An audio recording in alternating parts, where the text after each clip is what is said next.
Now,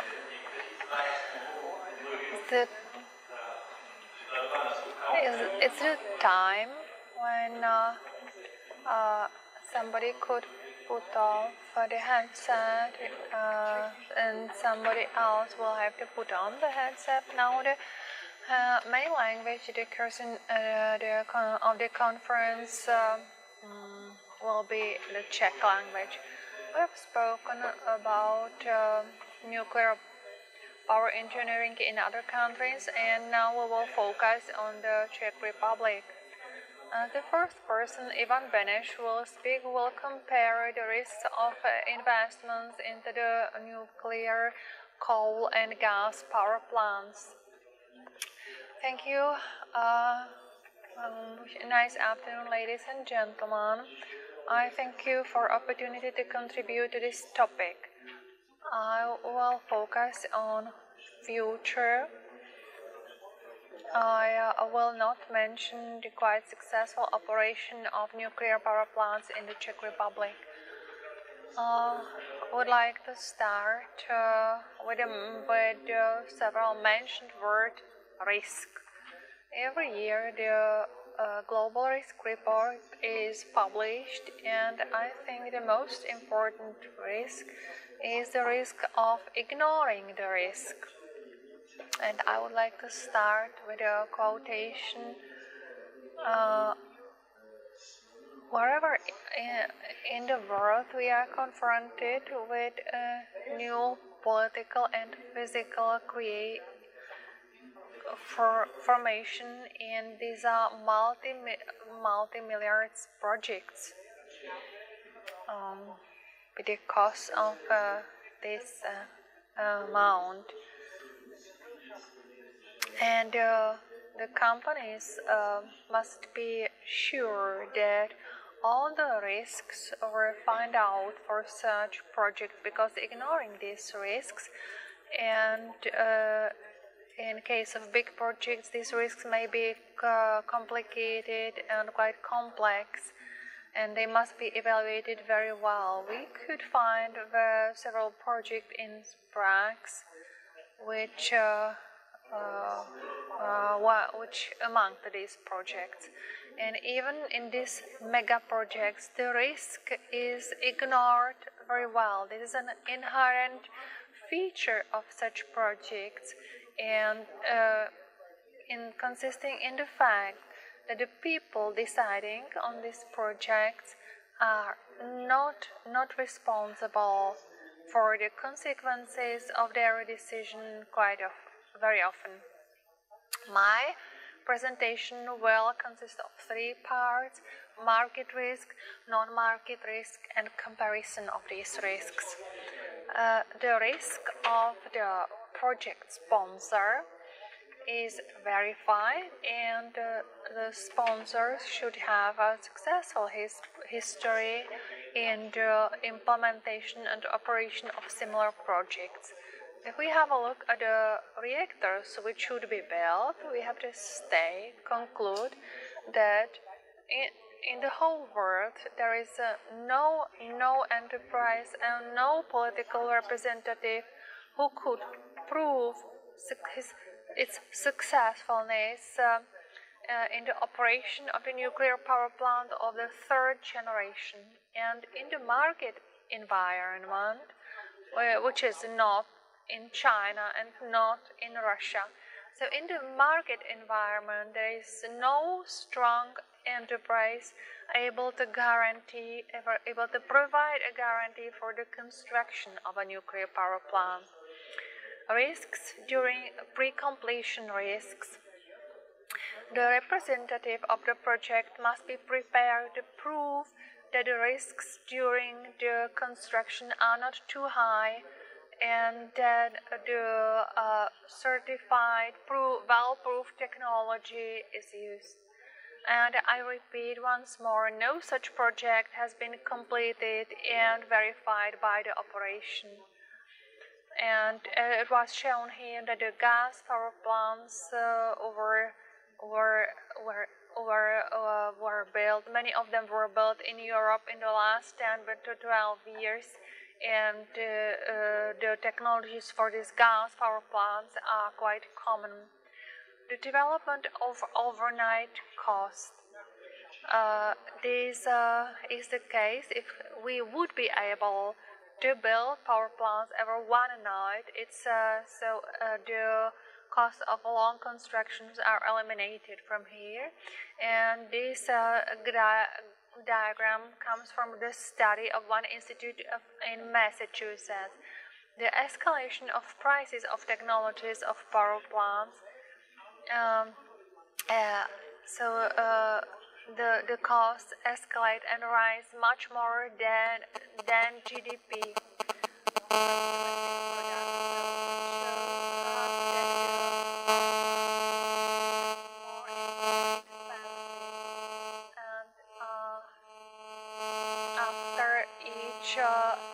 After each accident, 3 Mile Island and Fukushima, the cost is then the new power plants are more sensitive, and the most sensitive period is that the electricity is started and there is a risk. Then in the time of completion the investment cost will be not exceeded and time schedule will be not exceeded.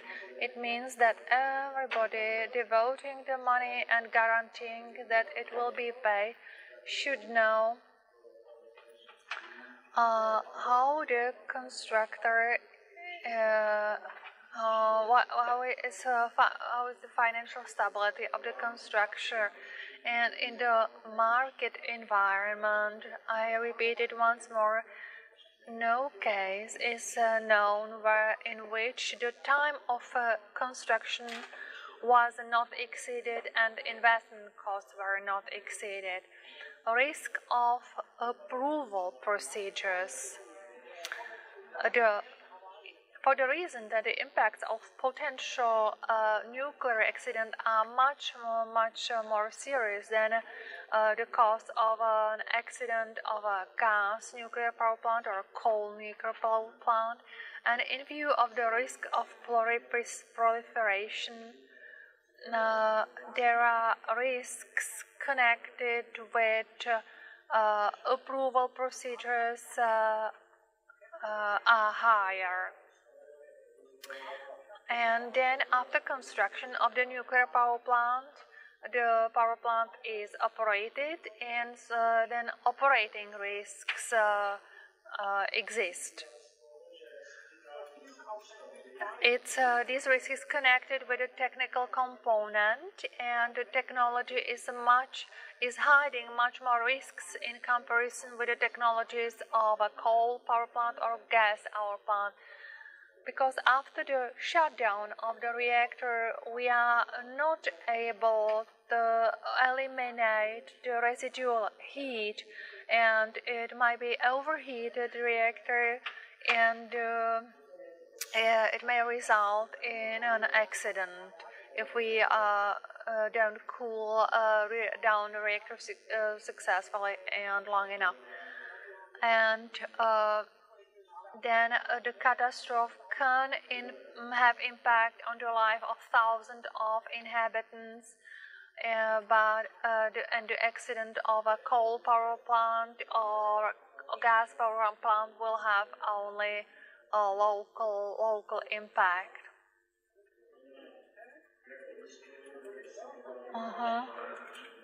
And then the other aspect with what will be the security with which the cash flow will be achieved. It shows it was proved that the nuclear power plants are much more sensitive and react much more sensitively on the vacillating prices, on the variating prices, and the costs are lower, but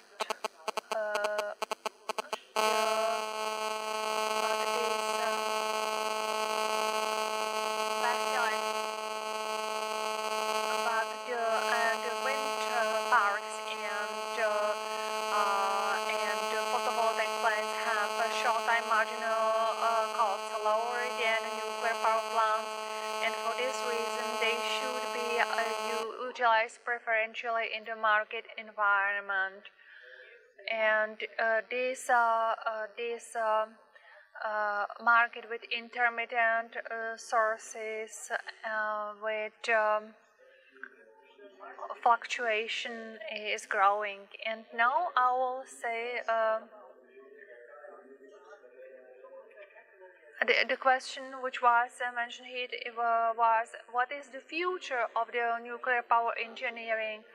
Because of the limited resources and reserves of uranium, then the nuclear power engineering has no future, and the development of the nuclear fusion has been not developing very well. And somebody can say we have a breeding reactor. Yeah, one of the first nuclear power plants in Idaho was with the breeding reactor, but these reactors are not very popular ones for the proliferation risk. So this support with the nuclear power engineering binds too many resources of the society which could be used more effectively for the development of renewable sources. The second viewpoint is the proliferation. So the fission material which may undergo fission are common for the nuclear weapons as well as nuclear power plants. So also reactor uranium after radiation by neutrons is dangerous after the conversion from uranium 235 to plutonium 231. And not perfect but well-functional nuclear weapons may be produced also from maybe made of reactor plutonium. And all the reactors are potentially dangerous from proliferation viewpoint, and we have to be aware that in case of any conflict, every nuclear power plant will be the potential military target.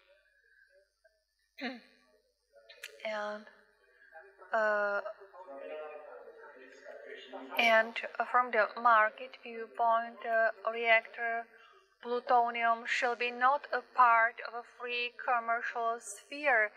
Its movement is under the strict control of the International Atomic Agency. And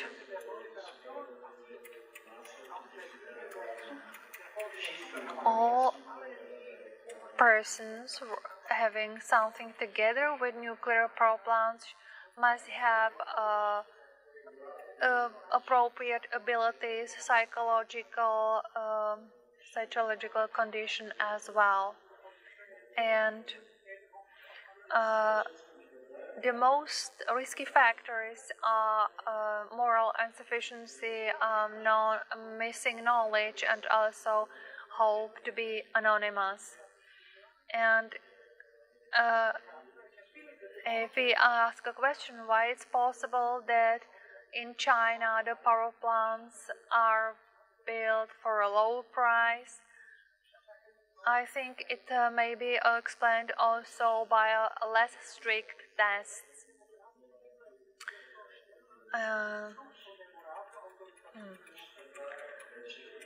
The next market element is nuclear energetics and power. Overcoming these important problems is connected with the fact that we can imagine to develop nuclear energy power engineering if all the other problems of the mankind are treated and well solved and settled. But the less trust is in the world, the more dangerous is the nuclear power engineering. Whether it will go in favor of the universal human living, or if it will be in favor of a specific state and power of some politicians. Then there is also doubts of banks. Maybe you may wonder why I've included this among the risk, this kind of risks. In the first column there are the costs of construction. There are also costs of the decommissioning of a decommissioned power plant, and there is also a column which shows the estimated costs of some mitigation of consequences of Fukushima disaster. They are 8 times higher than what was estimated. These costs equal to 3.8 multiple of the Czech national budget for a year. So this is all related to insurance. The operators insure the power plants for very low coverage, and all the costs of mitigating the consequences are on the state, consequently. This compares the nuclear, coal and gas sources. Project financing in case of nuclear power is just excluded. It is simply impossible. It requires that the state is responsible for any accidents. Each nuclear power plant with any leakage, it has some impact on other states as well. So it's not sovereign to a state. So as for the same applies to proliferation. I would return to what I started with, and that means the characteristics of the large infrastructural projects. What is common for them? They are risky in terms of their complexity and long-term construction period. The technology is often not standard. There are many players in the decision-making process with different and sometimes even contrary interests, and they also change through the time. The changes are not also covered by the budget reserve, and the experience that results from that is that there's information on costs, benefits and risks is quite standard in case of these projects. Exceeding the costs and delays in the construction completion is almost certain, and the consequences of that is that the lawmakers, the investors and public should not believe to information about the costs, benefits and risks which are claimed by those who promote and plan these projects without obtaining some independent opinion. This project might be implemented in case we will manage to apply the strategy of safe enterprise in terms of risk analysis. We need to eliminate the risk factors. That is the right top corner. So if we will obtain such a state subsidy, just like the contract for difference.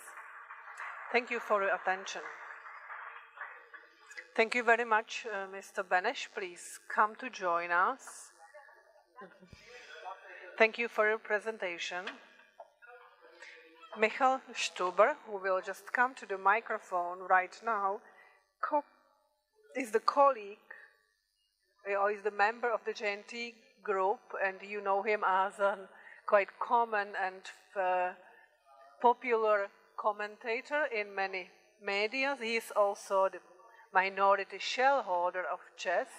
I I think that this will be the up-to-date, very up-to-date presentation. It talks about the economic risks of construction of nuclear power plants in the Czech Republic. Thank you very much for introduction, ladies and gentlemen. I am very honored to be invited to this conference.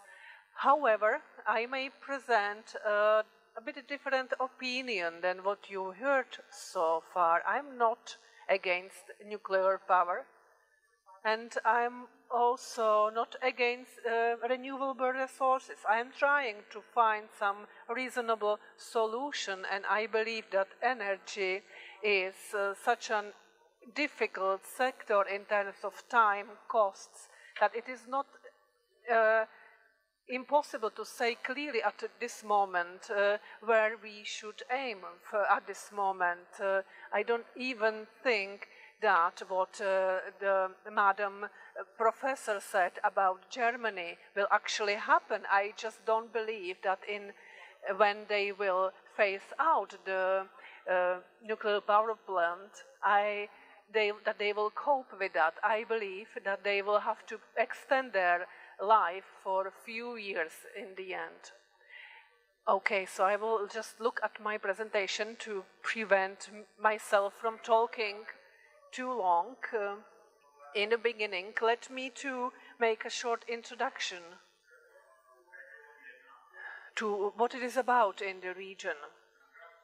On the chart, you may see development of the power price on German market. That's the yellow curve, and the green shows the price of shares in the utility sector. Yeah, I just want to show you with that these two are closely related. You can see that in 2003 the energy price peaked in 2008. It increased after 2003 and peaked in 2008, and now it continuously drops down. You can see that currently the price is somewhere at the level of 35 euro. One thing is very interesting on this chart from the point of view of Czech Republic. We heard the point of view of Germany. The problem is that today the Czech power market does not exist. Electricity market does not exist. It copies the German market, and the conditions on the German market and the Czech market has to deal with the conditions on the German market, whether it wants or not. So here you can see that the problem with low prices of electricity is not the European problem.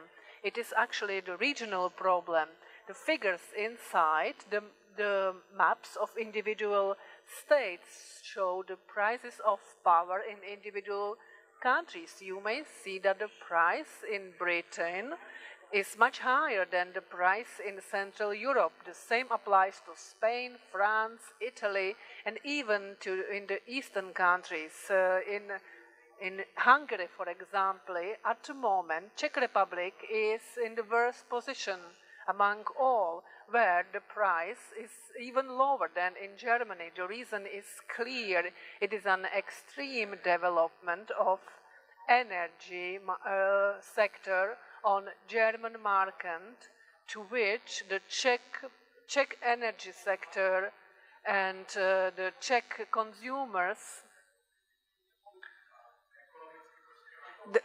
where the Czech Republic is not able to pay all the costs of this development.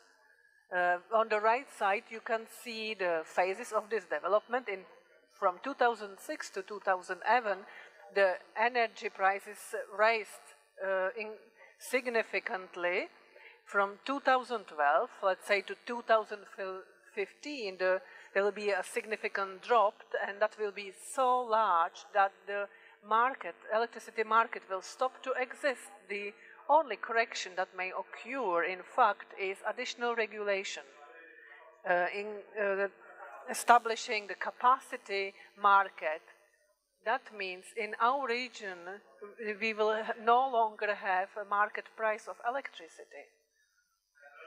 the big difference between Germany and Czech energy sectors is in the ability of Germany to agree on the priorities in the European Union and to pay the cost of Energiewende. The problem is that, unlike Germany, Czech consumers, Czech companies are not able this change which is implemented by Germany. To pay this change which is implemented by Germany, it is very simple.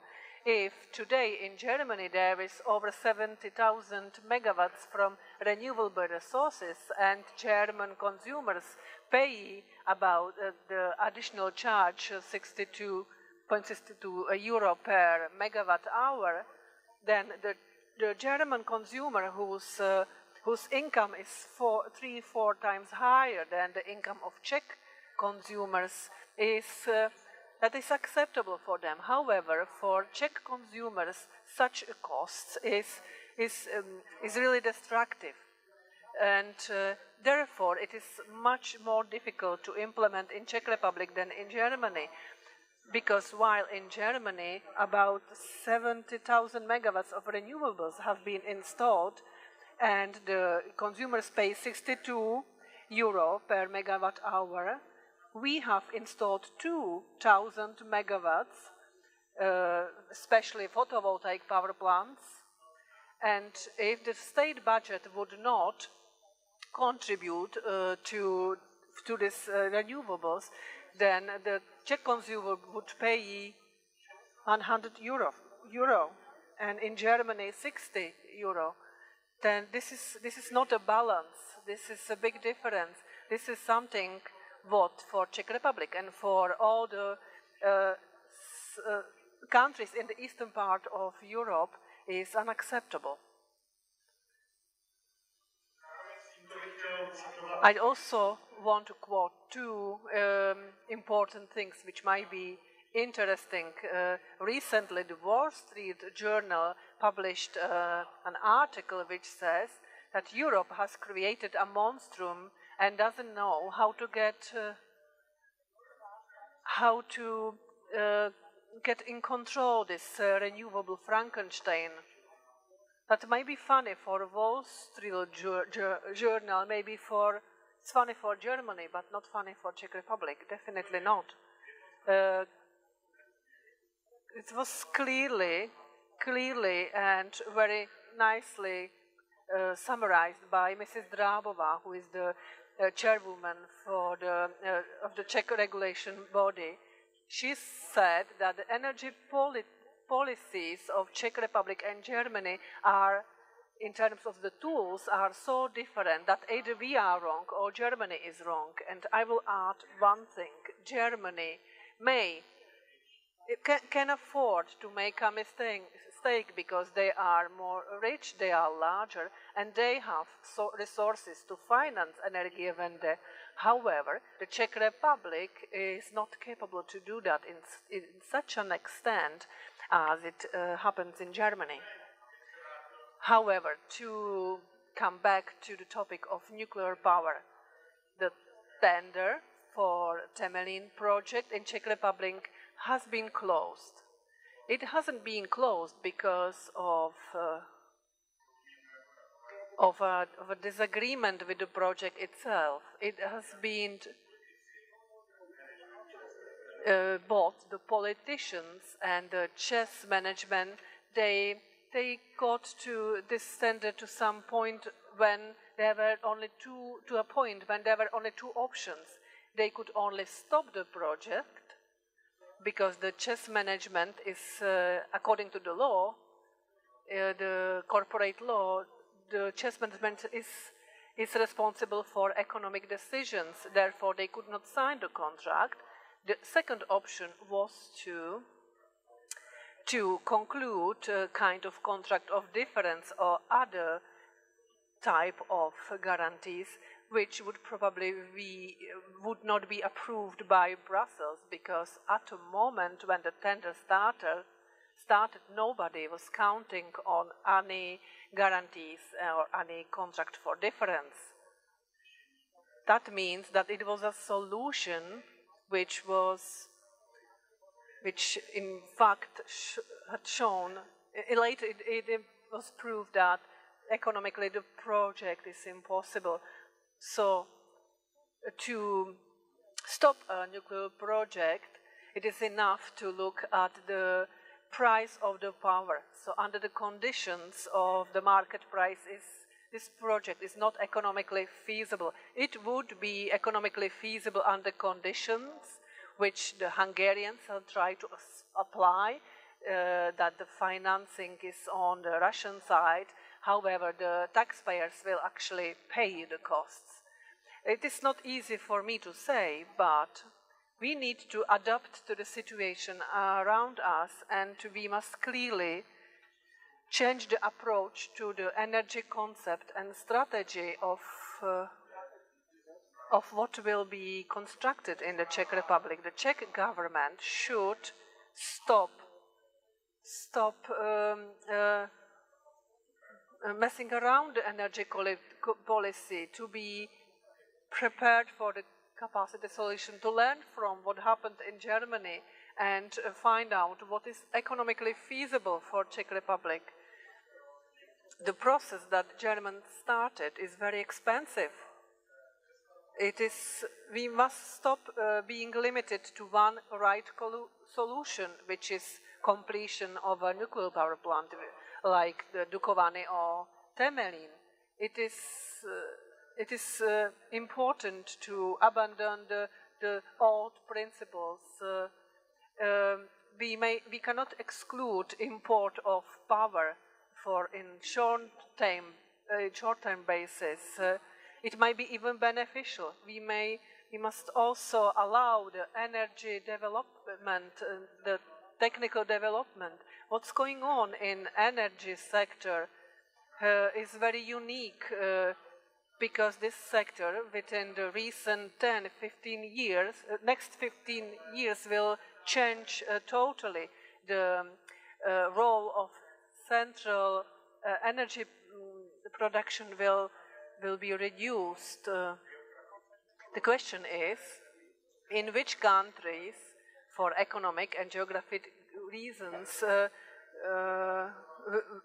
what pace of the transformation they will choose in different countries. Some countries may afford to go quite quickly because they are relatively rich, and they may implement, or they may do the transition more quickly because of their good geographic position and situation. However, there are other countries where it will take much longer.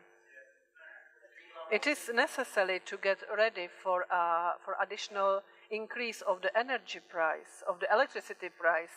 And there is no doubt about it. And in the Czech Republic, it already happened. We should start to panic. Czech Republic, unlike other countries in Europe, is a country which, in terms of electricity, is secured and is exporting power. And in the next 10 years, we don't need to make an essential decision. At this moment, we say in Czech Republic that we will phase out a large capacity of coal-fired power plants. That is true, but most of these power plants already do not supply power. So if we will close 800 megawatts of black coal-fired power in Dětmarovice, they are only supplying 350 megawatts currently. Most of the plants with that we count for the next year have been upgraded, or totally new plants have been constructed. In addition, we already have brand new steam gas power plant, because its operation is not economic, which is something which may also happen to the new nuclear power plant in the future.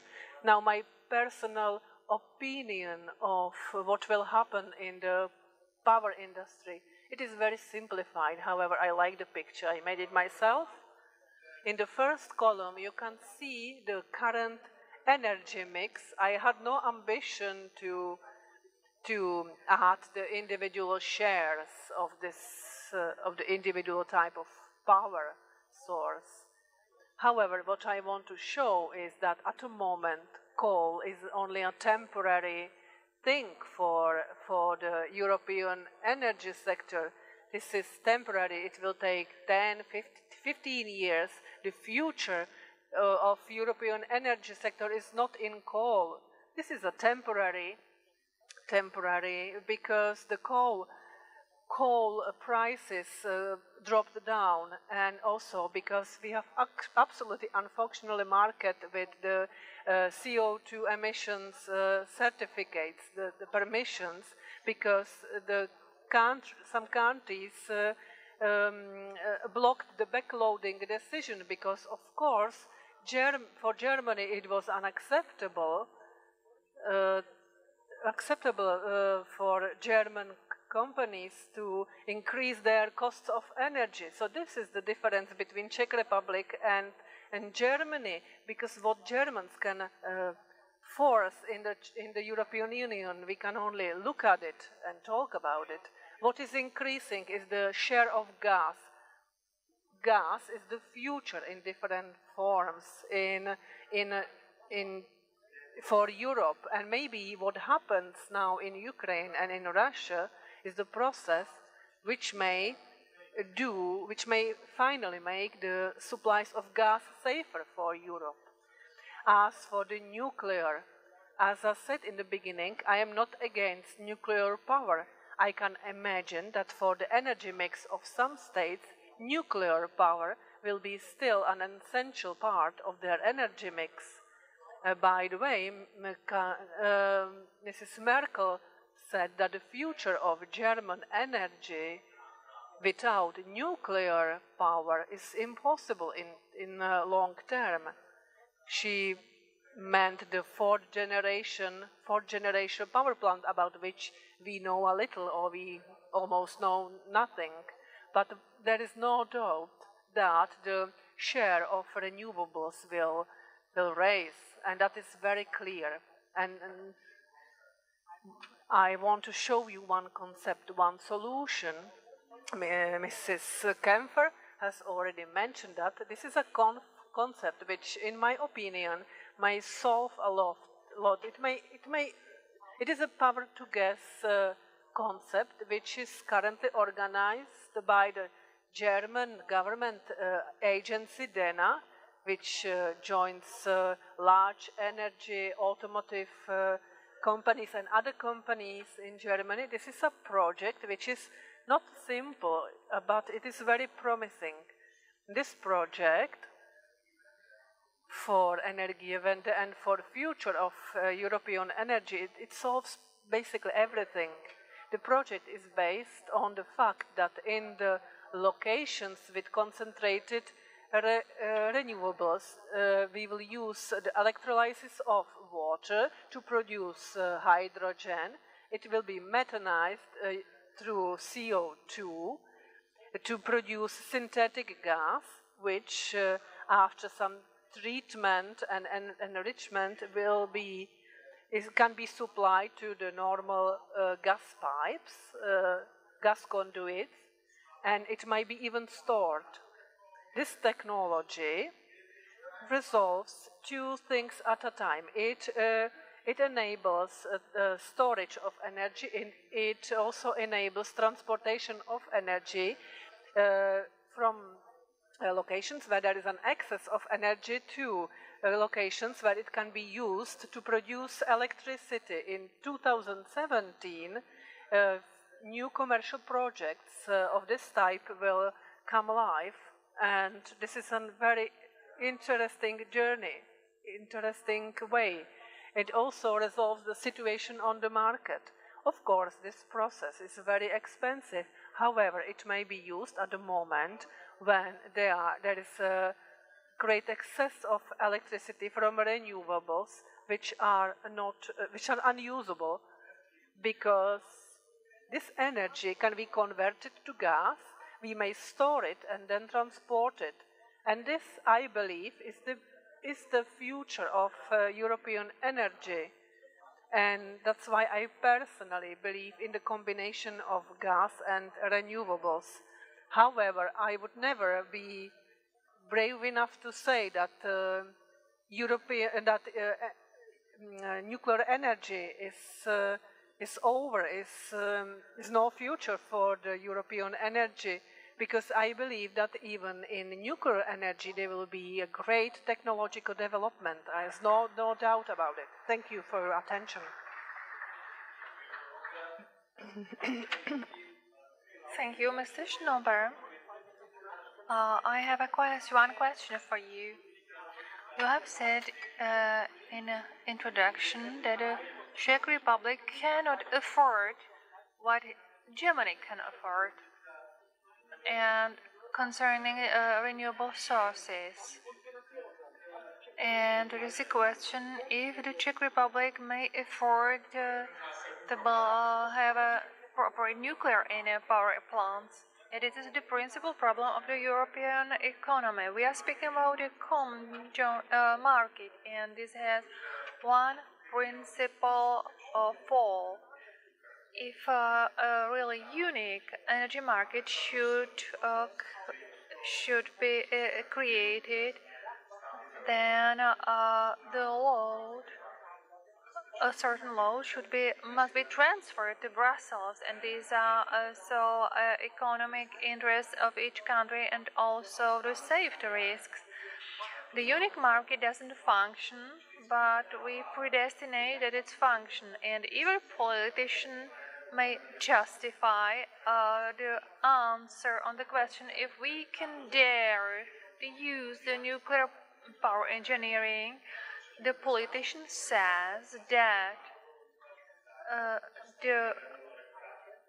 that we need a nuclear power plants for the safety of energy, and the taxpayer will pay it.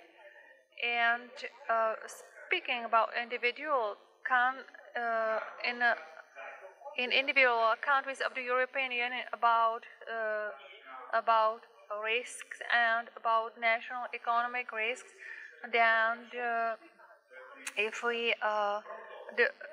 then these indicators are pushed for our fifth place, and for this reason the tender from Temelín was cancelled, because ČEZ has 20% of minority shareholders, and this policy of a national economy cannot be ruined to the damage of the smaller shareholders. And this is given by the fact if the European Union allows to individual state that they keep these two things in their national competencies. The national economic interest and safety aspects. And now Mr. Jan Ondřich, partner of Kandol Partners Company, has the floor. Thank you. My presentation will not as pessimistic as presentation of Mr. Stober stating that the market will disintegrate. I'm optimist, and I'm a representative of the opinion that the European market will function.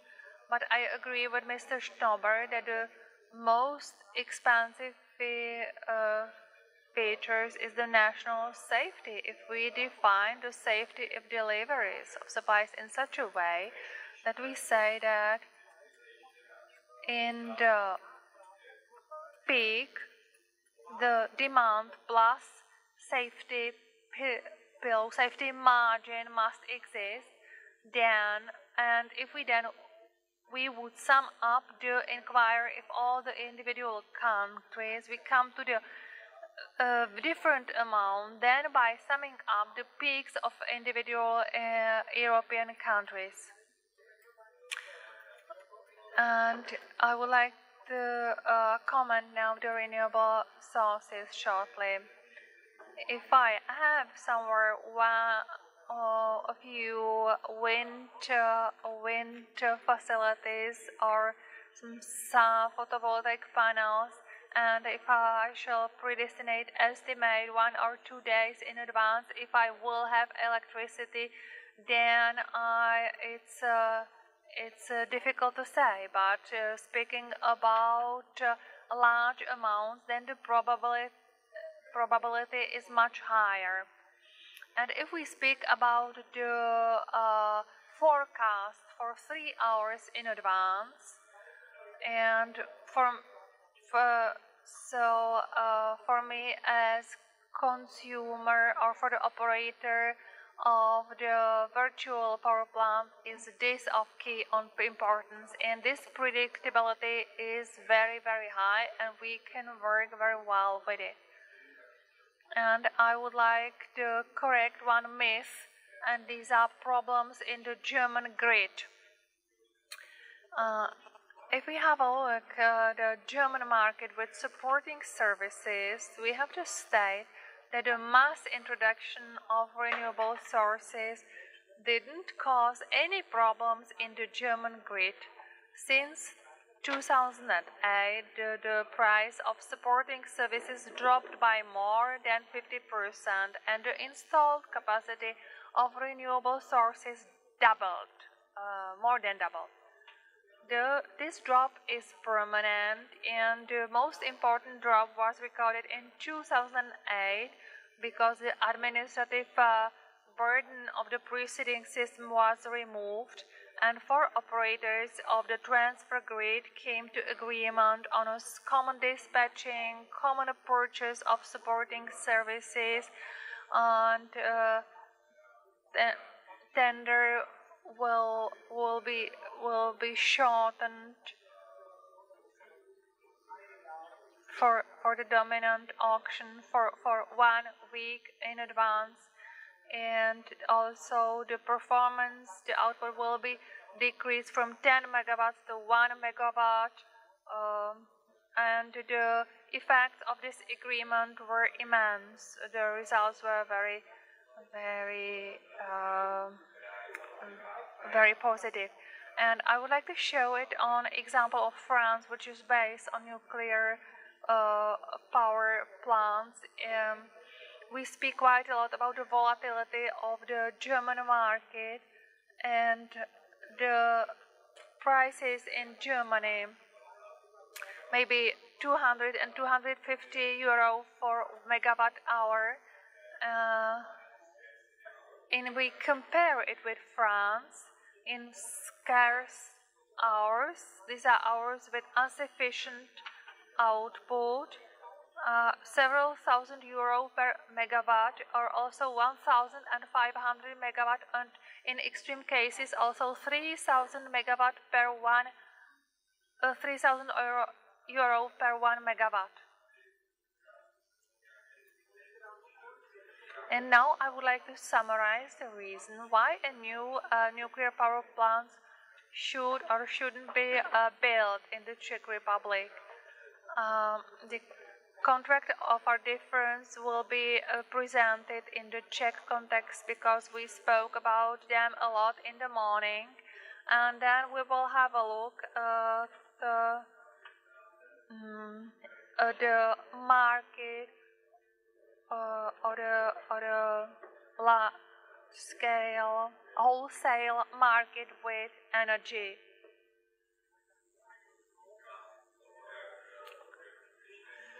I would like to show you about the effectiveness of fiscal stimuli.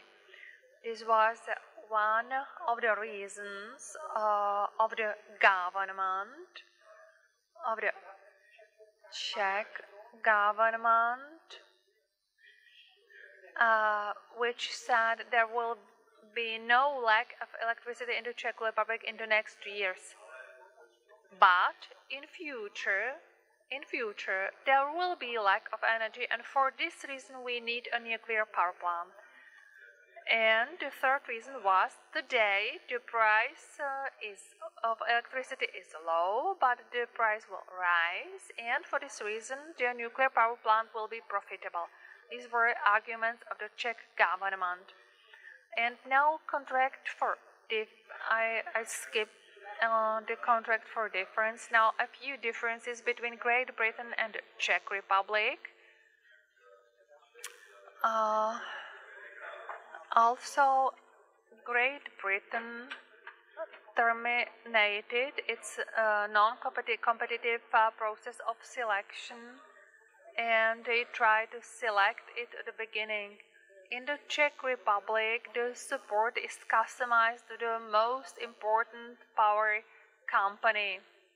This is the key difference between the Great Britain and the Czech Republic, and the diagram below shows that I can understand the argument that Great Britain needs nuclear power energy because they will otherwise it would suffer of lack of energy.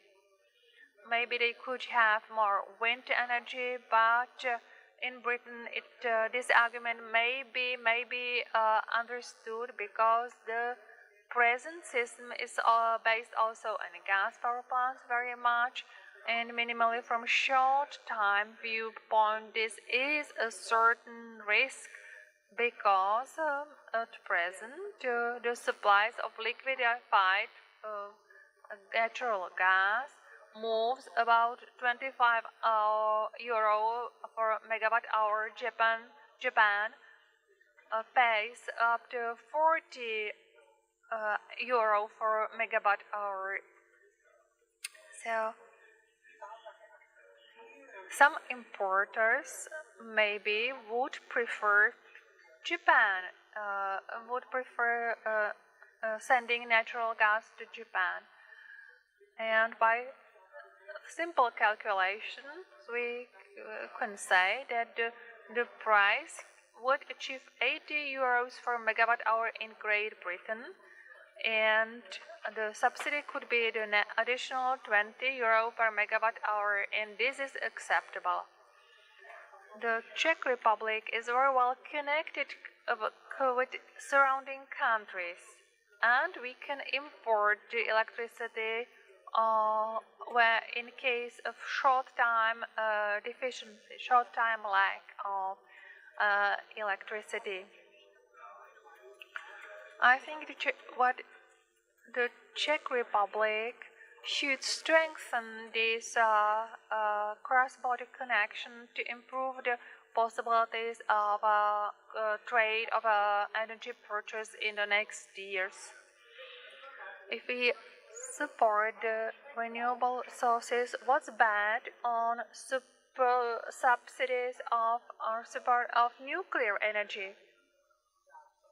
The principal difference is that the support of for renewable sources it's a ground for research, development, implementation of new technology, and the technology becomes mature and the subsidy decreases. But this doesn't apply to nuclear power engineering, and the contract for difference is set in such a way that this tariff is growing by inflation every year, and everywhere else in the Czech Republic, subsidy for renewables is decreasing everywhere else except for the Czech Republic. And now if we decide to implement the expansion fiscal policy, Mr. Beneš stated examples of fiscal expansion policies in all OECD countries and came to the fantastic results. And we should remember these results, speaking about it, that Temelin will be a very good chance for the Czech industry and for employment. The results are if we want to stimulate the economy fiscally, the better way is to decrease the tax than to get higher loans and to spend more. But from our point of view, it's interesting that the probability of successfulness of expansive fiscal policy is 50%. And would you bet 10 billion euro on this probability, like throwing a coin? So there were arguments. What's bad on the fact that we invest the money into the nuclear project because we could draw them later on like dividends in the form of dividends. The first thing, the companies and households will pay more for electricity and they will not have so much for consumption. So it will reduce the aggregate demand.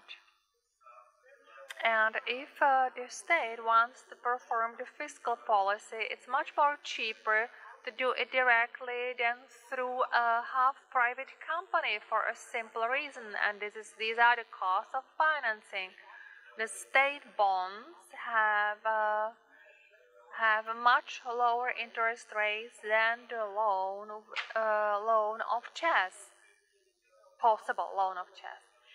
And if we take into consideration the years of construction, it's an important amount. And the taxpayers will get back 30%, but no, 30% the minority shareholders will get, because 70% of chess is owned by the state. And the last thing, the problem is the management of chess in a view of implementation of great project, because the Czech taxpayer cannot be secure how much the construction costs really and how much money indeed overspent in various companies unadequately. So this is the problem of these nuclear projects, right? Very high investment costs and very low return. Now here the certain megawatt price is calculated, which is not probable to rise. If Temelin would be built, it would destroy 11.5 billion of chess value. So now this is the estimate how the subsidy could look like. Without subsidy, it would be very expensive for chess and its shareholders. The Ministry of Industry and Trade said 60 euro per megawatt hour. I do not know on which facts this number was based.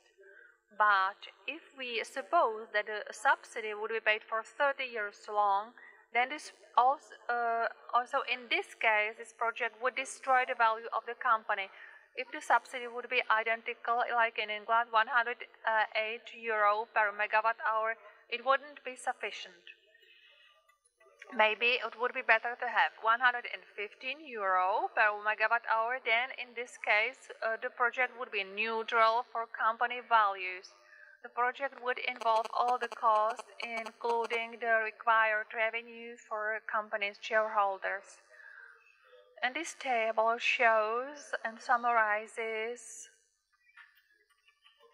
the advantages of this project for the Czech state and the advantage of for the Czech state. So, if this project would be implemented, then the indebtedness of chess company would grow significantly, and this would limit the ability of chess to invest into other projects with a lower risk profile and with a higher profit rate. And how the demand electricity demand will increase and how it will look like, I do not know. And I would wonder if somebody would able to say something about the demand in the next 10 to 20, 30 or 40 years. We can have a look at some scenarios and say and make an estimate. The Czech industry already if we would suppose that the Czech industry achieved the level of German industry 10 years ago, then in such a case, demand wouldn't grow considerably, very much. So this is a certain growth rate, and if the Czech demand would grow in this pace, it would increase a little. And if we apply the pace of the growth of German demand in the last 20 years, then the demand would be flat, so the number would remain the same, the demand. These are the diagram of the state energy consumption. The blue line shows the linear growth of demand, and the red lines shows the production in comparison with Temelin. The green line shows the number without Temelin. If we accept that the Czech Ministry Industry and Trade has an ability to forecast the prediction, then in 2028 the Czech Republic will have a deficit of production. And if we would apply the example of Germany and growth there in the last 10 to 20 years, if the Czech demand would grow in the same pace like the German demand in the last 10 to 20 years, then the deficit will appear in 2038. And if we accept that the effectiveness of industry and consumers' energy effectiveness will grow, and the Czech consumption will grow in a German pace in the last 20 years, then we will come to the conclusion that we will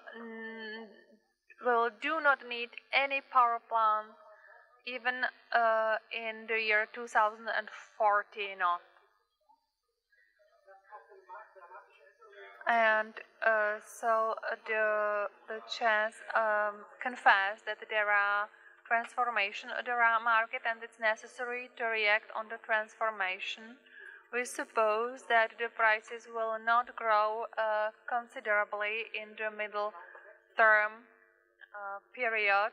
I think in 3 or 5 years they will not exceed €50 per megawatt hour.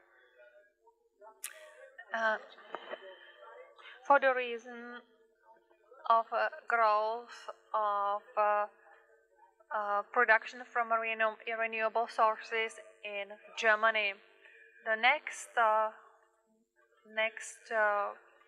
point is that there is excess of production capacity in Europe. I would like to show it to you on the next diagrams.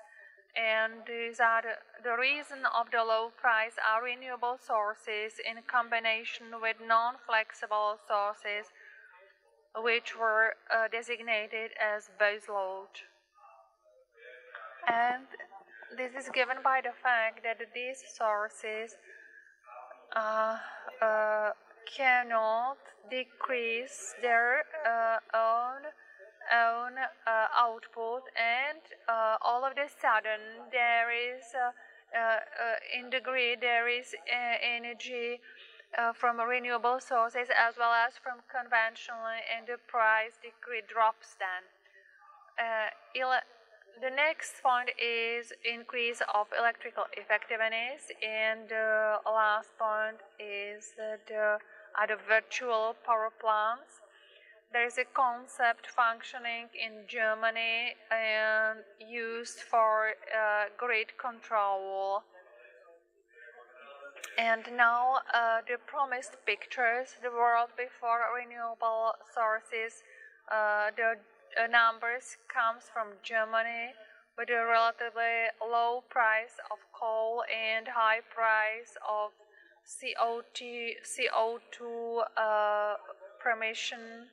This was the world 10 years ago, and we can the price at the stock exchange was about 60 euro per megawatt hour, and then having a look the cheap coal, black coal, and expensive gas. It is the situation of the last year. Then we would have another picture: no gas, but mainly brown coal. And this was criticized here that this happens in Germany. And the problem which has to be solved in Germany to push up the price upwards. And then if we eliminate the coal, then gas is back in play, and the price is about 65 euro per megawatt hour as in the past. And one of such instruments like the eliminate this tool is even the high CO2 price. And if we suppose that there will be much wind and much sun, and then the price of gas drops, because the gas price decreases really, and I think stability reserve for CO2 suggested by the European Commission for 2020 will result in increase of CO2 price. Here you can see how the prices drop, and if we index by inflation the price from 2003, we can say we are on prices of 2003. And in that year, the nuclear power plants functioned as well in this year. Thank you also for this presentation. Teď poprosím samozřejmě pány Beneše a Šnobra, aby se znovu připojili k nám a usedli sem za stůl. Správně odhadujete, že teď je prostor pro další dotazy. You are right. Now is a floor for there's a space for this discussion and for your question. So please introduce yourself and tell us who do you want to answer your question.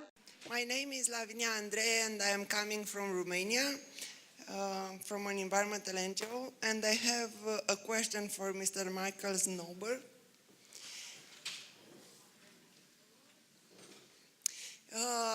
I am surprised to find that it's a problem in investing in renewable energy in Czech Republic, because in Romania, CEZ is one of the main investors in renewable energy. How can you explain this? How is not possible to invest in renewable energy in Czech Republic and you can do in Romania? Thank you.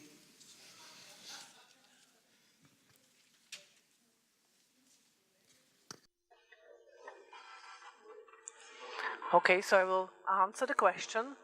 It is the same problem as I explained before. I didn't speak only about the Czech Republic. I spoke about the Central and Eastern Europe in general, countries to the east from Germany, because all these countries are significantly economically weaker than Germany, and what Germany may afford and is able to enforce it in European Union that the countries to the east from Germany cannot afford financially what happens in Czech Republic, in Bulgaria, in Romania. This is all the consequences of this policy.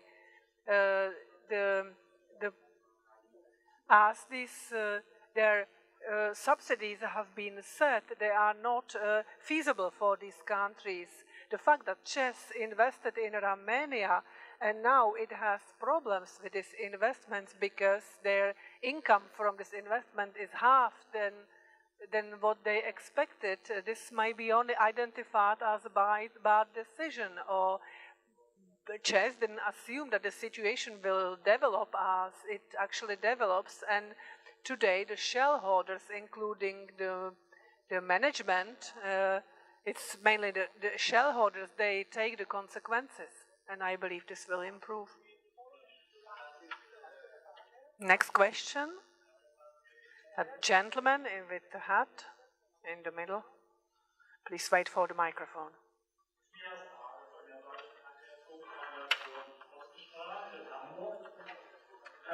Ich habe eine Anmerkung oder eine Frage. Ma'am, I have a comment to the Rheinfield nuclear power plants. It will be phased out 7 years earlier than it has to be disconnected by law. It will cost 80 million euro. They have used 2 new fuel assemblies there. And I have a question to Mr. Benesch. You spoke about the risk of nuclear accidents, and you mentioned that risk. And in Germany, in case of release of radioactivity, they plan that within the area of 20 kilometers around the accident, people will be evacuated, and in the area 100 kilometers from the location of accidents will have to stay at home. Is the same in Czech Republic, and also the iodine prophylaxis is distributed, and which should be distributed by helicopter. This is also done in advance. We distribute them in advance. People are required to leave their homes and go to the voting rooms to pick up their iodine prophylaxis. So my question is, what is your emergency planning? Can anybody answer this question?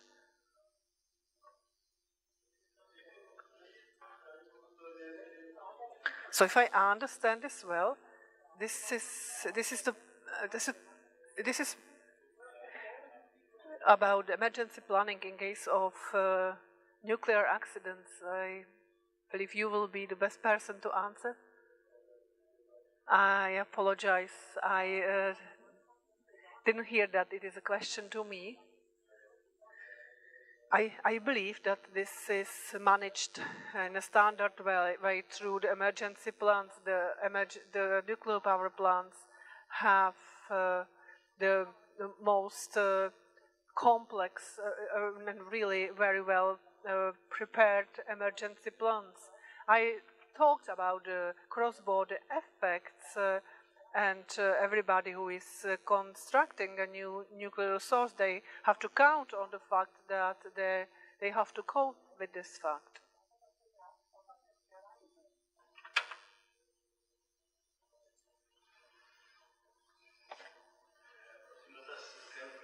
The question, the gentleman in the middle. Please don't be angry with me if I do not take you in the order that you raise your hands, but I do my best.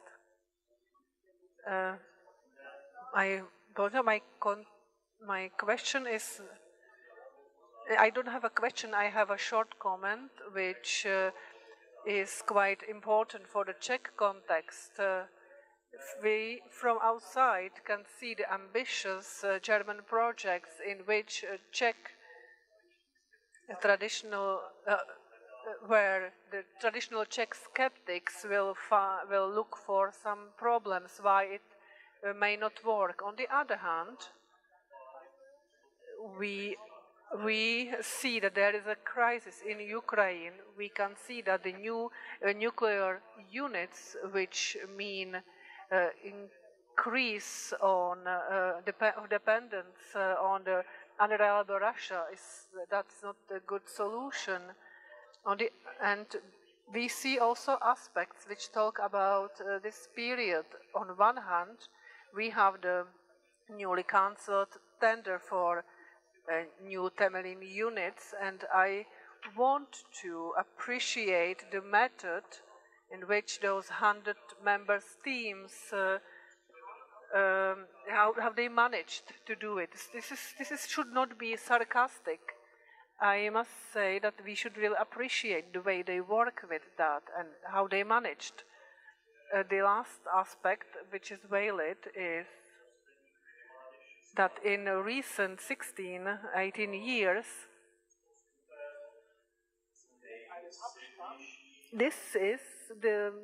we have the most promising setting of governmental priorities, because they very consider the economics of new Temelin very well, which we could see that it led to cancellation of the tender in the first step.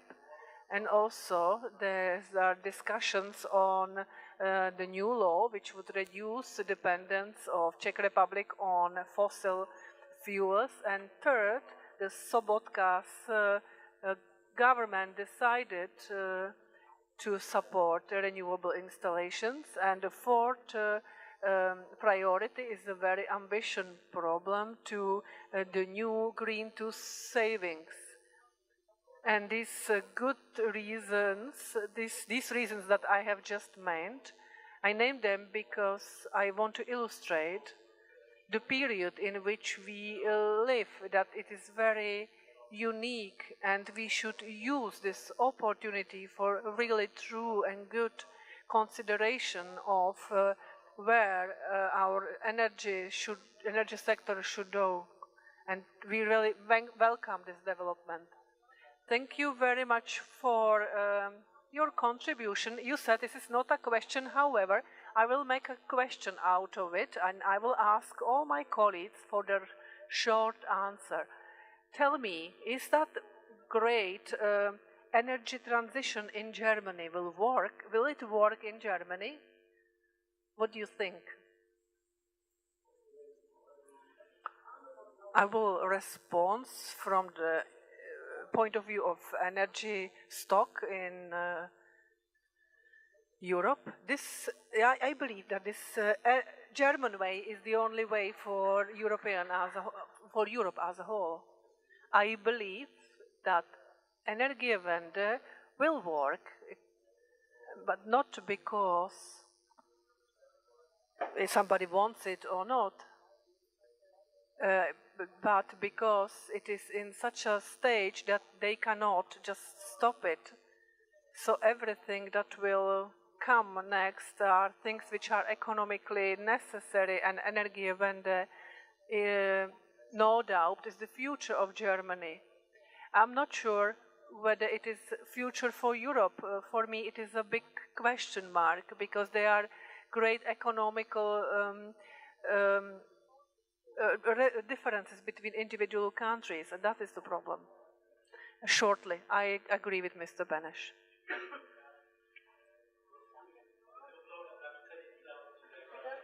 Okay, the gentleman in the middle.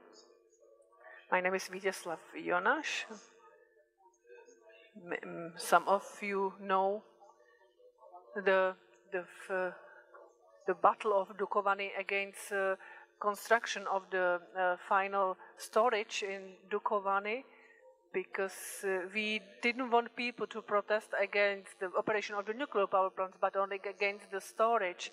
That started in 1990s, when we still had long operation of Dukovany power plant ahead of us, and now we are just at close to the end of the operation of the power plant, and the public from quite a broad region, it is about 300 people in South Bohemia, in Vysočina, they are asking question, what will happen with the power plant, what will be the economic and social impact of its decommissioning. We are just working on a research on impacts in case of operation, extended operation, or in case of construction of new units. it would not be a construction of totally new units, it would be a replacement for the existing units. So they would be a replacements for those which will be decommissioned in 2035. That's my comment. I just want to ask you whether you ask this situation and the fears and concerns of this population, because for them it is actually, it provides jobs and it is important for them. And if they will renew nuclear energy in Dukovany, they will have some guarantee living, and they cannot imagine their social securities without the nuclear power plant in the region. Of course, I understand what you're saying. From the economical point of view, it makes no sense, and from the even if you mine all the uranium in Vysočina, you cannot cover the operation of the power plant. So you cannot just maintain everything that will not have a future on the market.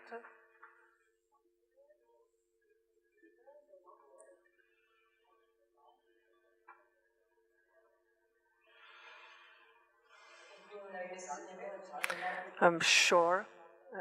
Thank you. I hope I didn't jump over somebody with my question. I just want to thank to all who make their presentations, and most of all to Mr. Schrober, because he came to an environment which may be quite difficult for me, because most of people who are here are against nuclear power, and they see him as somebody who is not such a loud speaker against nuclear power. I want to assure you, especially don't be worried to come to this environment, because we, unlike our president and our politician, we never talk about the crazy people on the other side.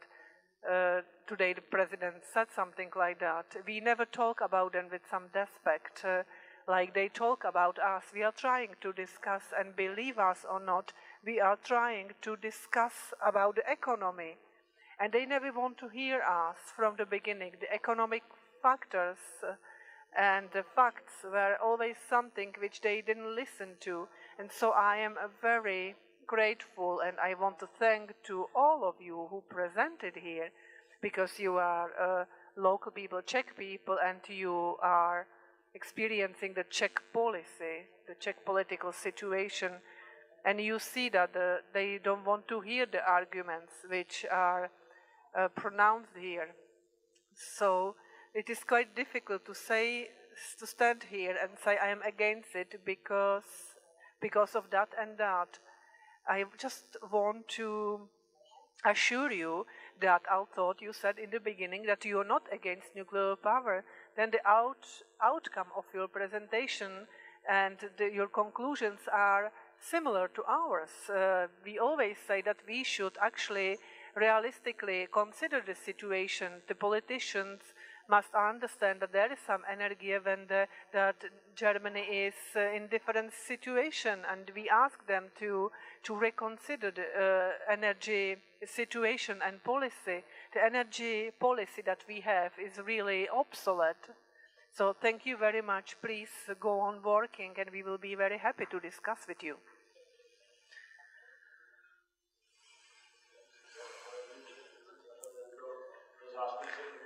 I want to say that I am not a representative of anti-nuclear movement, because I am one of the designers. I was in the designing team of Dukovany and Temelín, and it was a very good job. But this is the same as somebody is crying above a steam engine that it is gone. We should see that there is some development in these things. So I don't feel ashamed that I have designed these power plants.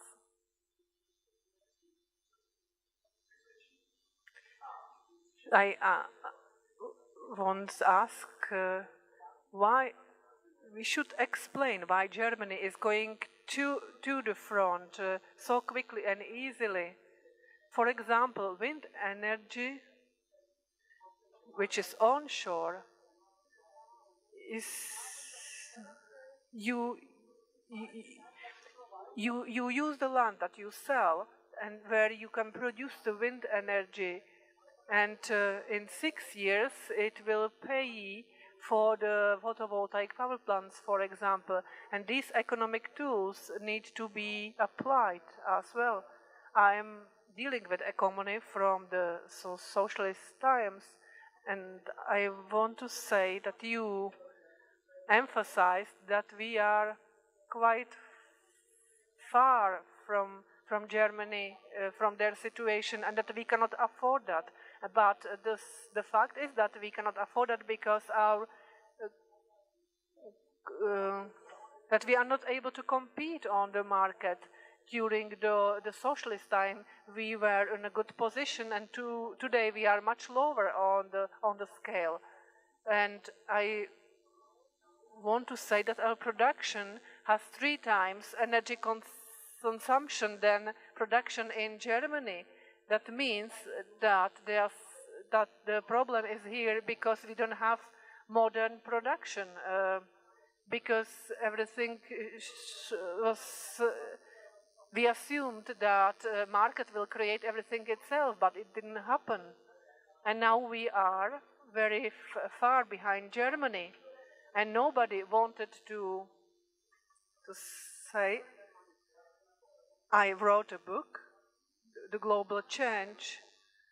This book disappeared from the markets, from the shops, and I had to face a lot of arguments. But I need a question for you. Do you believe, just like me, that we can change the economic situation to approach Germany and to be able to apply a similar approach as Germany? So the question is clear. Do you think that the economic situation may change to be closer to Germany, and Czech Republic may afford the same as Germany? Okay, we understand the question. Tak já se toho ujmu jako první. Já si myslím, že ano. I believe we can. In short term, Czech Republic, Czech consumers can profit from Energiewende by exporting power or importing power from Germany, which is cheaper than in our country. And the problem here is the corruption and something which is hard to name in the area of economic stimulus. And we also said already that in our case the support to renewables is much more expensive than in Germany, but this is a fault of somebody else.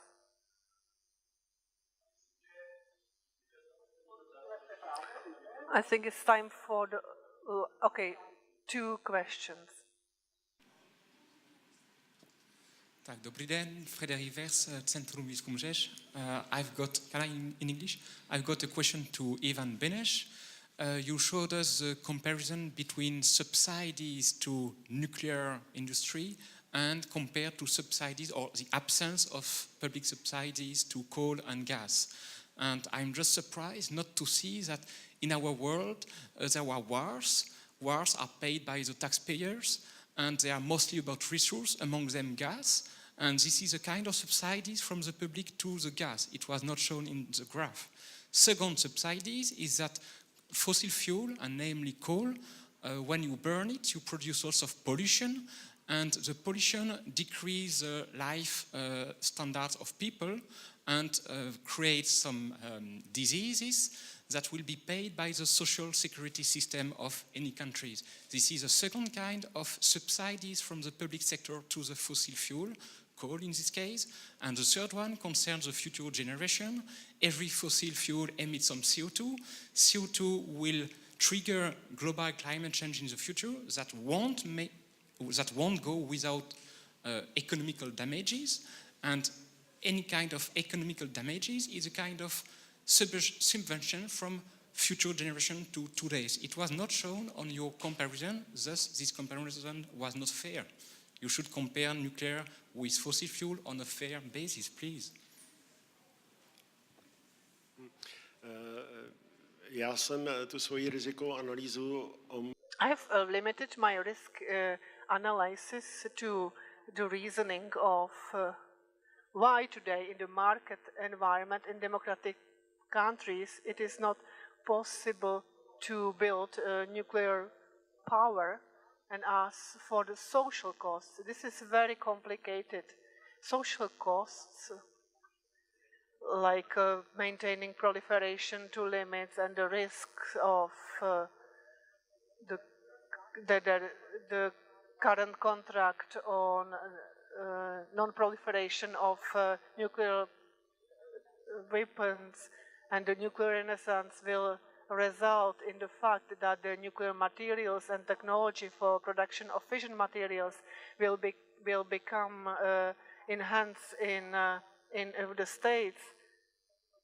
This cannot be covered by these contracts. We would get to very complex, difficult discussions which we cannot do in such a limited time. So that's why I only explained the market risks. I didn't explain the other risks. Of course, if I look at it from simple point of view, like the production of CO2, then it is clear that the nuclear power is low emission type of energy production. I am a citizen who is having fun with the energy. I want to appreciate the energy policy of Germany. I learned about it and I believe it will be successful and I wish we would have something like that in here. I have a question to Mrs. Claudia. That is not possible. You may only ask those people who are here in front. Unfortunately, I wanted to know whether they also work on based on other mechanisms than on subsidies. We do everything with subsidies, but we do not consider that nuclear power is not acceptable in terms of water consumption, protection of environment, disposal of waste. We must also work with these costs of other works. We must mention the mechanism of other effects. Then the services may work. Today in this republic there is a big problem that we have no prices. There is a big confusion in prices. Costs which should be attributed to construction are attributed to regulable costs. The citizens subsidize the energy because energy sector doesn't pay renovation of resources from its own sources. I want to ask, referring to the ideas of Mr. Weizsäcker, do you want to? No, this was a complicated question. I would say.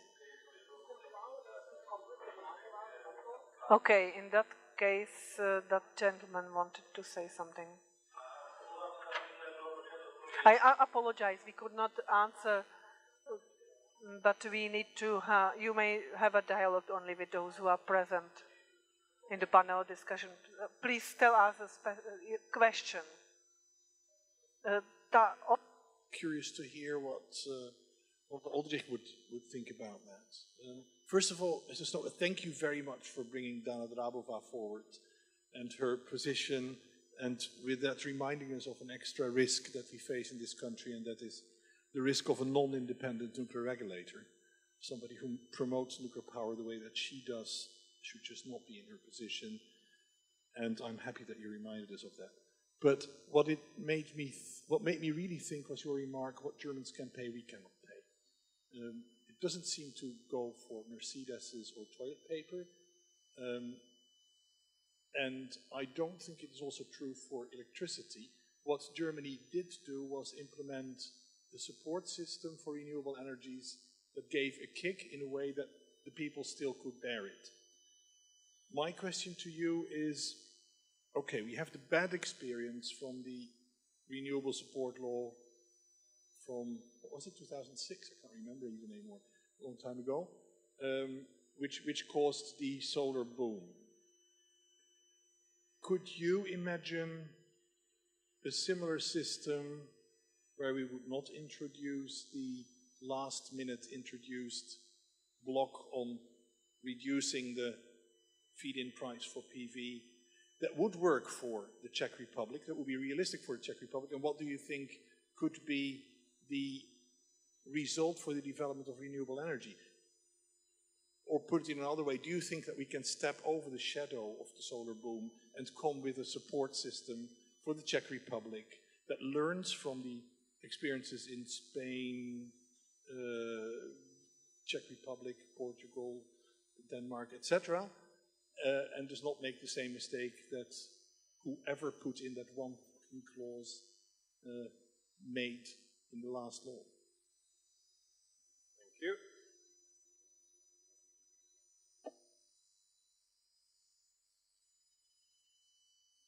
Thank you. Unfortunately, what happened in the Czech Republic in 2010 and 2009, 2010 is something which is a big problem for this country. Not because it happened, but because it will be a burden even for the generation of my children, which is really terrible. The costs of photovoltaic power plants will even increase in the next years because they are subject to inflation rates. And the costs were incredible. At the time when the photovoltaic power plants were built in the Czech Republic, we subsidized them at the level 450 euro per 1 megawatt hour, which is incredible price. When you look at Germany today and at the prices which apply for installations in 2014, then we are very close to 100 euro per kilowatt hour. And from that we can see that if the Czech Republic did not do what it did in the area of photovoltaic power plants, then we would have much better space for development of photovoltaic power plants. It would be much cheaper, but basically, due to what happened, we got to a situation we had to stop any development of any renewable resources in Czech Republic. The costs comparing to Germany are just incomparable. We could see the map of Germany with thousands of points of large German companies which do not pay for renewables, the contribution to, and in Czech Republic this concept is very demanding. 40% of HDP still is attributed still to energy demanding industry. So the industry must pay this cost, and they will pay for that in the following 15 years, and this cost will increase. And if not, then the government has to take it from the state budget. That means the money which would be used elsewhere for social purposes, for example, for whatever else, and that is a lot that Czech Republic would need, we would pay for photovoltaic power plants. So there is no if. So there is no if. In Czech Republic, we have made a big mistake in development in renewables, and there is no way out of it. The second difference is that the average salary in income in Germany is 4 or 5 times higher, and the cost of renewables, each consumer has the same cost of renewables. It is approximately the same whether you build the photovoltaic or wind power plants in Germany, in Czech Republic, in Poland. And from the logical point of view, the consumers to the east from the German border are not able to finance it. Ladies and gentlemen, I'm very sorry, but we actually have to finish. We cannot prolong this debate. Please I apologize to those who could not raise their question. Ivan Beneš, Michal Strober, and Jan Oldřich were the guests of this panel. Thank you very much, gentlemen.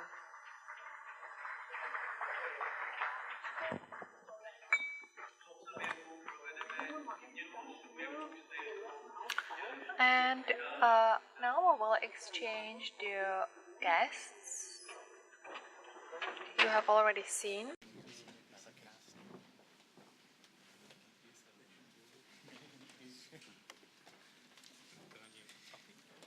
Ano.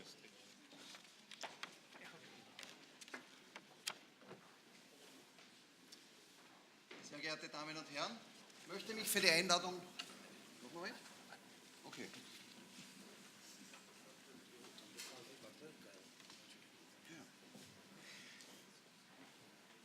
Tak, je před námi poslední... The important contribution of the present conference follow, and it deals with the question if Upper Austria may be a model region for power supply.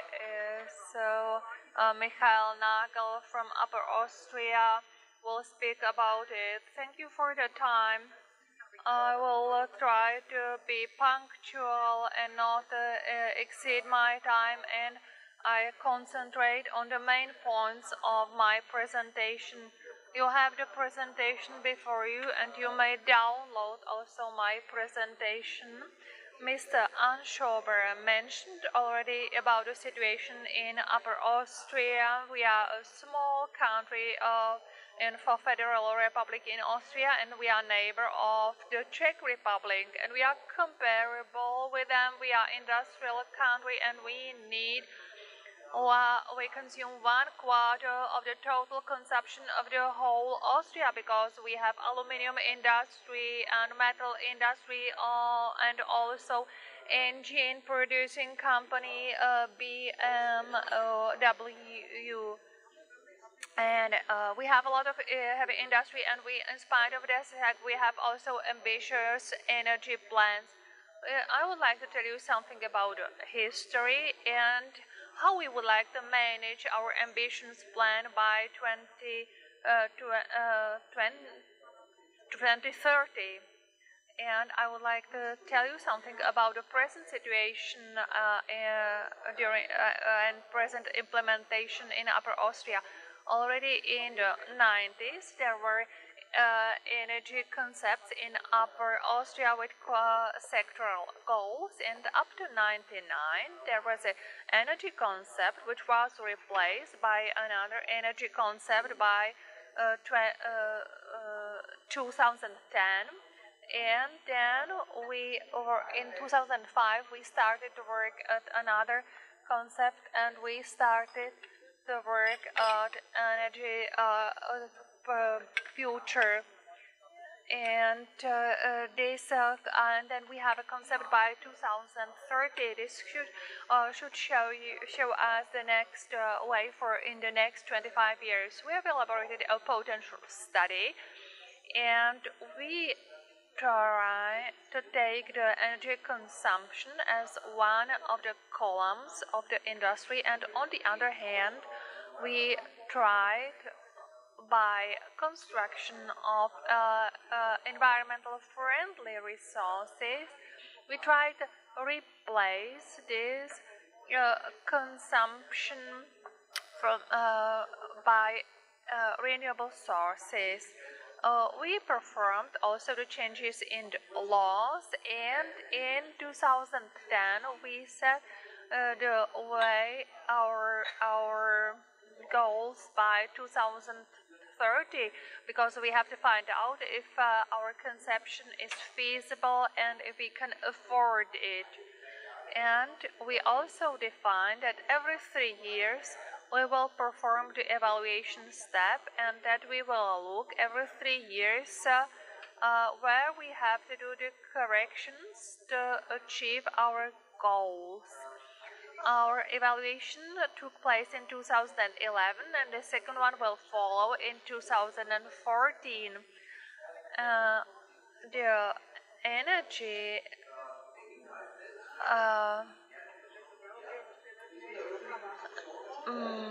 A lot of energy are consumed by transport and heat. And if we speaking about the energy, a lot of people think only of electricity, but it's not only electricity. But our target is sufficient own production from renewable sources and the complete covering of needs of electricity needs of Upper Austria. And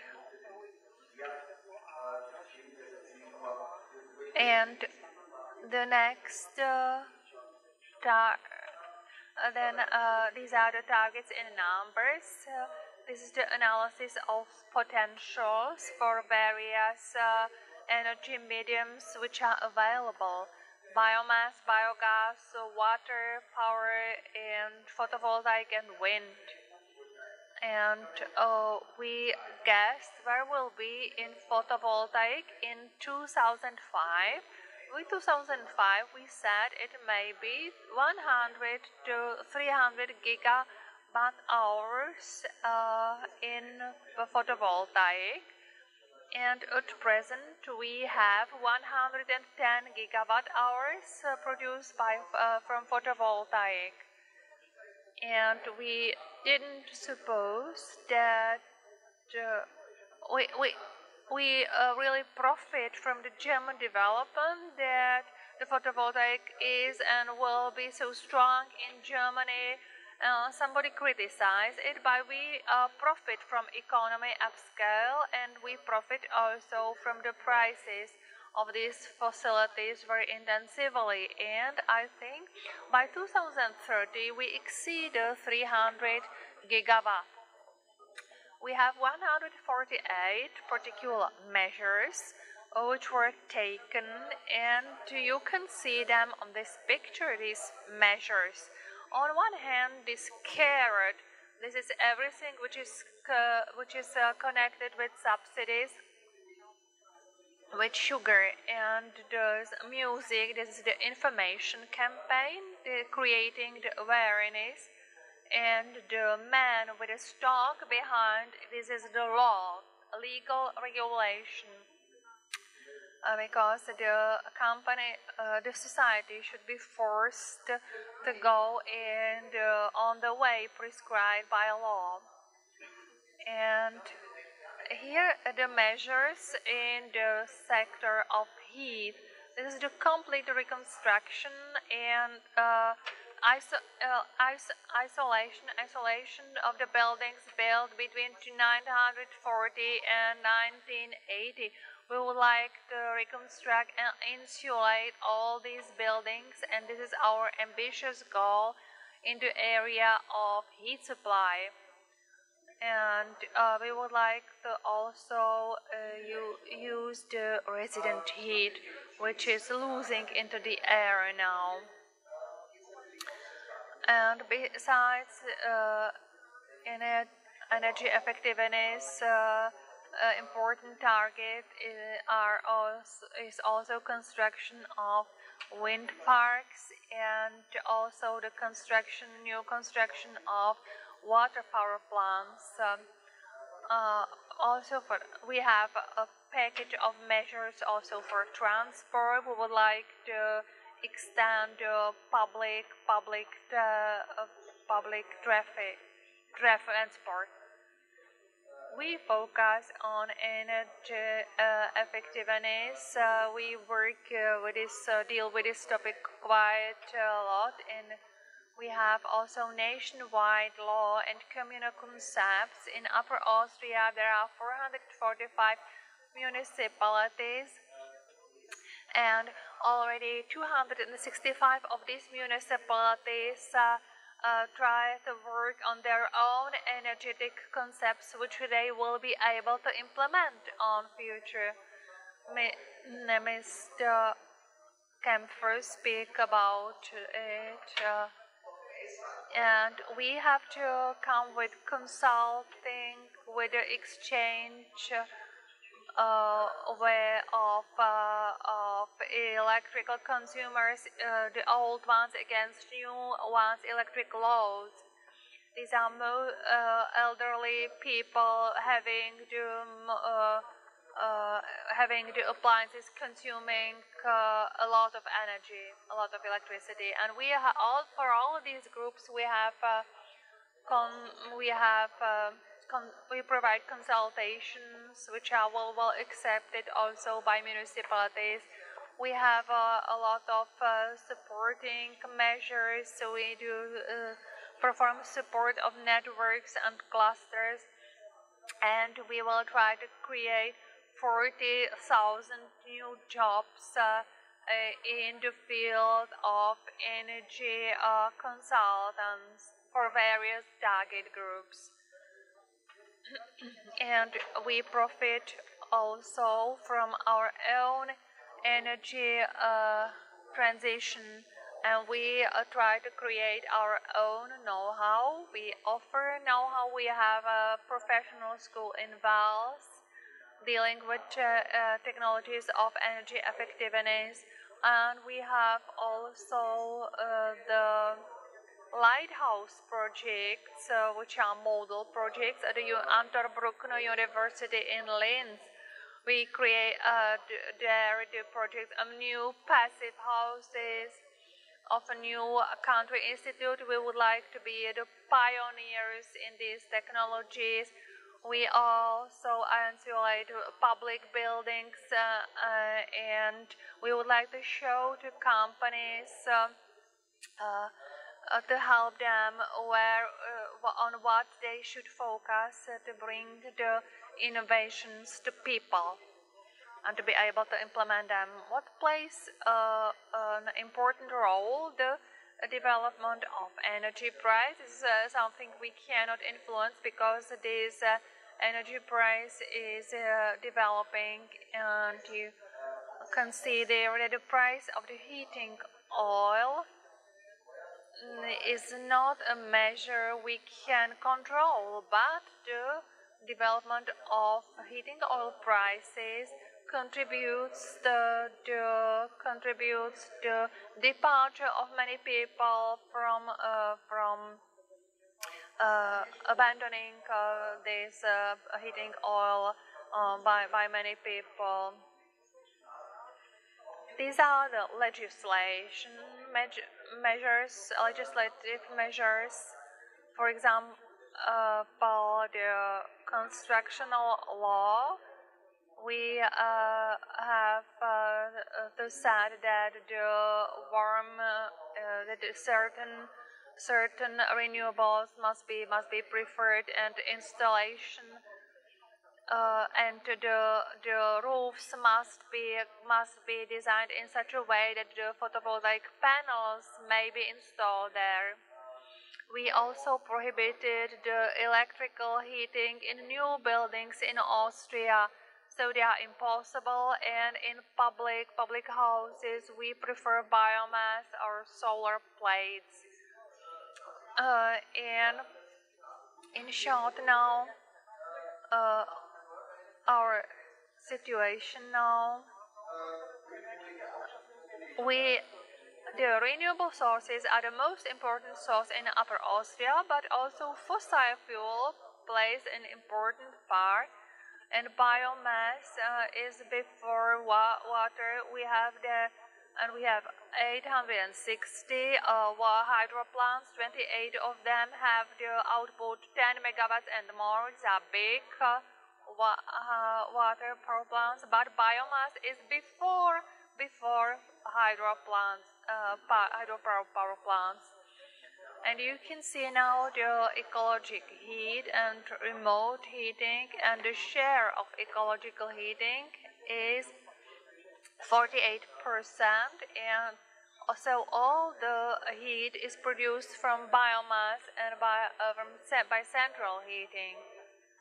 So you can see remote heat is number one, then biomass, heating oil, natural gas, and then also natural gas is almost at the end. We have 445 households which are remote heated. We have 330 short route units, and here you can see the number of local biomass heating plants. And there are many biomass heating plants operated by farmers, not only by companies. So biomass usage in Upper Austria is not limited to heating of plants, but also individual companies are heated by biomass. This is the photovoltaic development in Upper Austria. Each time it's difficult to make forecasts for future, and we expect with how this trend will develop in the next years, because the solar plates get cheaper and cheaper all the time, and we want to have them on the roofs and not on the green meadows. We have a lot of free space on these roofs. You can see here the trend, the production of electricity from renewable sources in the whole Austria. And you can see here the situation with 2010 and 2011 were dry years, and the long-term trend is also clear here.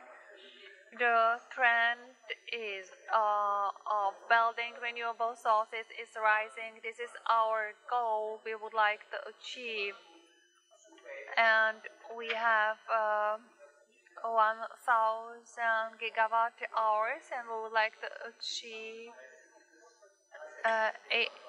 now at present it's 84% of energy, and we would like to achieve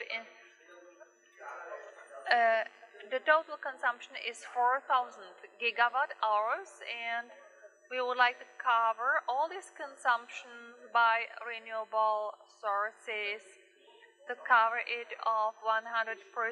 And this situation, we have quite a lot of problems in Upper Austria, which were mentioned here today.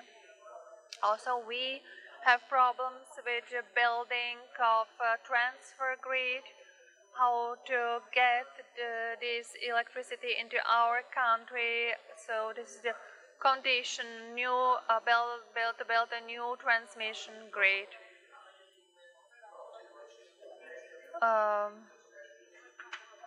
Also, the German price for electricity results in Austria to the situation that based on this price, at present, we cannot operate the water pumping station, although they are planned and well designed, and everybody is of the opinion that we will need them in future. But I'm optimist, and I'm persuaded that we will achieve our goal by 2020. You can find this information on this homepage. You can find there also the energy report of Upper Austria, which is published every year. You can find there all the facts, all the data, success of our energy strategy, and I thank you for your attention.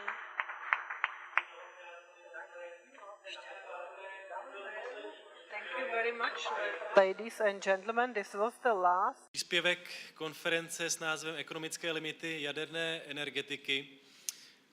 Ještě jednou mi dovolte, abych srdečně poděkoval všem řečníkům, všem panelistům za jejich vystoupení, za jejich prezentace i za dotazy, na které odpovídali. Ještě jednou srdečně děkuji tlumočníkům za velice náročnou směnu. A především děkuji vám všem za to, že jste přišli, děkuji za vaše dotazy, za aktivní účast a za vlídnou pozornost. Bylo mi potěšením, že jsem tady s vámi mohl být. Někdy příště. Naschledanou.